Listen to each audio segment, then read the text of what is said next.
Sitting seat के लिए तो माने कि गठबंधन टूट जाती है। ये लोग सिटिंग सीट छोड़ के भाग गए कि भाई अब तो फिर हारेंगे यहाँ। एमआईएम से मुकाबला करने का तो हिम्मत है नहीं आरजेडी के पास। हमारी संख्या 18% है, हमारा विधायक जो है 12 को 13 जीत के जाता है, और जिसकी संख्या 12% 13% है वो 65 विधायक जीत के जाता है। ये अब नहीं चलेगा, वोट मेरा राज तुम्हारा, ये नहीं चलेगा, नहीं चलेगा। ये एमआईएम का जो है कि आप लोग आवाज बनिए। आप लोग जो है बीजेपी को क्यों, हम अपनी हक और हुकूक की बात करते हैं तो हम बीजेपी को जिता रहे हैं।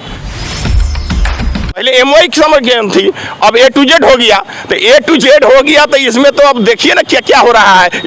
इसमें विश्व हिंदू परिषद के लोग आएंगे, इसमें जो है कि आपको बजरंग दल के लोग आएंगे, सारे लोग अब आ जाएंगे। अब साहबुद्दीन साहब का कहाँ वहाँ पे जगह है।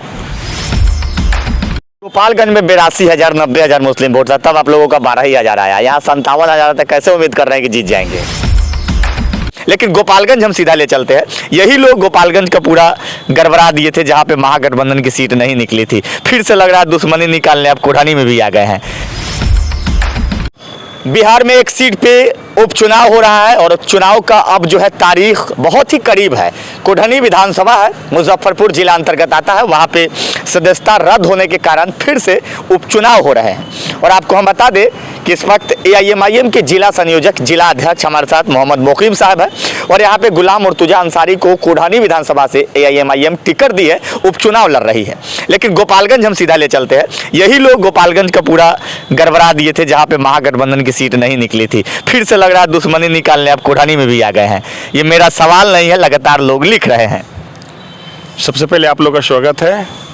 ये हम लोग किसी को हराने और जिताने नहीं आ रहे हैं।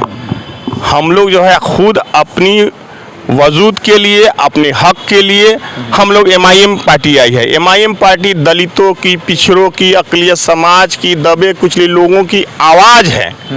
इसके लिए हम लोग आ रहे हैं और इंशाल्लाह हम लोग कोढ़नी में जीत रहे हैं काफ़ी मजबूती के साथ। हाँ जी, जीत जाइएगा इंशाल्लाह। इंशाल्लाह काफ़ी मजबूती के साथ बदलाव हो रहा है। आप देख रहे हैं कि यहाँ चारकोनीय लड़ाई होने जा रही है, और चारकोनीय लड़ाई में जिसको जो है 45,000 से ऊपर वोट मिलेगा वो जीत रहे हैं। तो हमारे साथ तो जो है कि मुस्लिम समाज के लोग हैं, हमारे साथ जो है दलित समाज के लोग हैं, हमारे साथ जो भी दबे कुचले लोग हैं, और कुछ तो ऐसे लोग हैं जो स्वर्ण जाति से भी हमारे साथ आ रहे हैं। इस पे कैसे आप विश्वास कर लिए? इसलिए कि तो बीजेपी का जो कैंडिडेट था वो दे रहा है आपको, फिर जदयू दे रहा है। कल तो बीजेपी के साथ आए थे ना, अब फिर महागठबंधन के साथ आ रहे हैं। बीजेपी के वही जो है कि कैंडिडेट फिर माने कि रिपीट किया जा रहा है। तो इस मसले पे वहाँ के लोग उब गए हैं, है ना, उब गए हैं और चाह रहे हैं नए चेहरे पे आकर काम करने की कोशिश कर रहे हैं। अली मुर्तुजा क्या किए थे कोढ़नी विधानसभा के लिए? वो पूर्व जिला परिषद है, और उनके क्षेत्र में जब जाइएगा तो देखिएगा वो बहुत अपने रीजन में। क्षेत्र तो हम भ्रमण कर रहे हैं, क्या लग रहा है?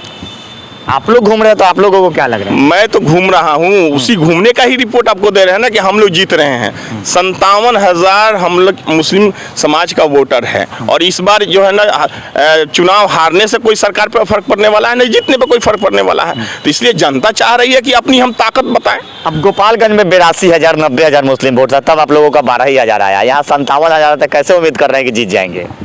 भैया हम लोग जीत रहे। गोपालगंज का तो एनर्जी यहाँ पे माने कि ताकत मिला है नौजवानों में। पहले हम लोग के साथ में आपको जो है 25 साल 30 साल 22 साल का लड़का हम लोग का सपोर्टर था। अब जो है कि हम लोग का जो है कि 50 साल 55 साल 70 साल। मैं तो कल एक जगह गया था, हमारे जो है कि जनरल सेक्रेटरी के साथ में हम थे, और एक भावुक होकर 70 साल 75 साल के जो उम्रदराज थे वो रोने लगे, कहा कि अब अपनी पार्टी आ गई, हम लोग अपनी पार्टी को देंगे। हमारे साथ जो है कि एकदम नाइंसाफी हो रही है। अच्छा, वहाँ पे आपको बात करें तो आरजेडी ऐसा लग रहा है कि एआईएमआईएम के डर से कैंडिडेट ही नहीं उतारी है, मतलब महागठबंधन से जेडीयू का कुछ ऐसा आप लोगों को शक है क्या? ये तो मैंने पहले भी बोला था, जब आपका सिटिंग सीट था तो आप क्यों भाग गए भाई? सिटिंग सीट के लिए तो माने कि गठबंधन टूट जाती है। ये लोग सिटिंग सीट छोड़ के भाग गए कि भाई अब तो फिर हारेंगे यहाँ। एमआईएम से मुकाबला करने का तो हिम्मत है नहीं आरजेडी के पास, तो वो तो भाग रही है ना। और जो है कि चाचा जी को लाके बैठा दिया है। अब पता नहीं चाचा जी अभी चुनाव के कई दिन के बाद माने कि फिर बीजेपी में चले जाएंगे। जनता तो यही कह रही है, इन पर क्या भरोसा किया जा रहा है। इसीलिए मेरा जो है और कॉन्फिडेंस बढ़ रहा है कि अब जो है कि एमआईएम की ताकत काफ़ी बढ़ रही है।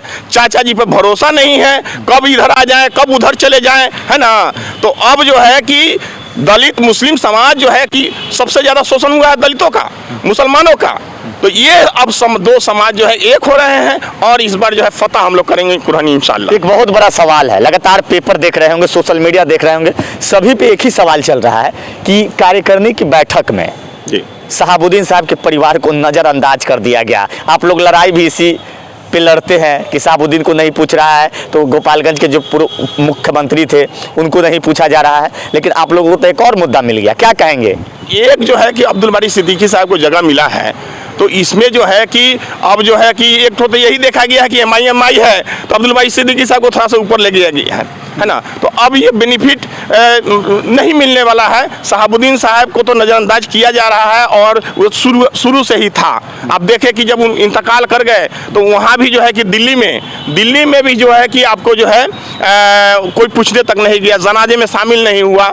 और वही जो है कि आप ही ना साहिबगंज विधानसभा के हमारे पूर्व मंत्री राम विचार राय वही कोरोना काल से मरते हैं, तो वहाँ जो है कि उनको 100 तोपों की सलामी दी जाती है और यहाँ जो है कि मान सम्मान दिया जाता है। एक 5 मरतबा का 4 मरतबा का सांसद होने के बावजूद भी उनको मान सम्मान नहीं दिया गया, राष्ट्रीय सम्मान नहीं दिया गया। इसका अफसोस था ही। और साथ में जो है हिना जी को अभी जो बाहर कर दिया गया है, उनके परिवार को बाहर किया गया है, ये बहुत गलत, माने इनको बहुत बड़ा रिएक्शन होने जा रहा है। अब जो है कि पुराना 22 सीट पे जो RJD थी फिर 22 सीट पे आ जाएगी, एकदम 22 सीट से भी कम आने जा रहा है। हम आपसे पूछे थे कि शहाबुद्दीन के परिवार को नज़रअंदाज कर दिया गया इस बैठक में RJD के द्वारा, क्या कहेंगे? वही बताया हूँ ना, क्या कारण है वो तो RJD और हिना साहब जानती हैं, हमारे पार्टी में तो कोई है नहीं। लेकिन जो अकलियत समाज को नज़रअंदाज किया जा रहा, अब तो A to Z पार्टी बना लिए ना। पहले MY समझ के थी, अब A to Z हो गया। तो A to Z हो गया तो इसमें तो अब देखिए ना क्या क्या हो रहा है। इसमें विश्व हिंदू परिषद के लोग आएंगे, इसमें जो है कि आपको बजरंग दल के लोग आएंगे, इसमें हिंदू पुत्र के लोग आएंगे, सारे लोग अब आ जाएंगे। अब शहाबुद्दीन साहब का कहाँ वहाँ पे जगह है, अब उनको खुद विचार करना चाहिए। इस तरीके से आप लोग बोल के कहीं ना कहीं BJP को मजबूत करते हैं, ये पार्टी RJD के लोग लगातार आरोप लगाते हैं। हम फिर आप लोग मैंने BJP फोबिया हो गया आप लोग को, MIM फोबिया बनिए, MIM का जो है कि आप लोग आवाज़ बनिए। आप लोग जो है BJP को क्यों, हम अपनी हक और हुकूक की बात करते हैं तो हम BJP को जिता रहे हैं। हमारी संख्या 18% है, हमारा विधायक जो है 12 को 13 जीत के जाता है, और जिसकी संख्या 12% 13% है वो 65 विधायक जीत के जाता है। ये अब नहीं चलेगा, वोट मेरा राज तुम्हारा, ये नहीं चलेगा, ये पूरा आवाम सोच चुकी है। अच्छा जी, चलिए, तो ये थे AIMIM के संयोजक मुकीम साहब और अपनी बातों को रखे हैं। और जिस तरीके से लगातार जो है कि सोशल मीडिया हो, पेपर हो, लगातार ये खबरें चल रही है कि शहाबुद्दीन साहब के परिवार को नज़रअंदाज किया गया इस बैठक में। इस पे प्रतिक्रिया हम इनसे ली है, लेकिन आप लोग भी अपना प्रतिक्रिया दीजिए। कुढ़नी विधानसभा का चुनाव जो है 5 दिसंबर को होना है और ऐसे स्थिति में तमाम तैयारी पे लोग लगे हुए हैं। AIMIM भी कोई कसर नहीं छोड़ रही है, लगातार पूरे टीम को, हैदराबाद हो चाहे गुजरात हो चाहे दिल्ली हो, सारे लोगों को मुजफ्फरपुर में बैठा के रखी है। अभी के लिए बहुत बहुत धन्यवाद।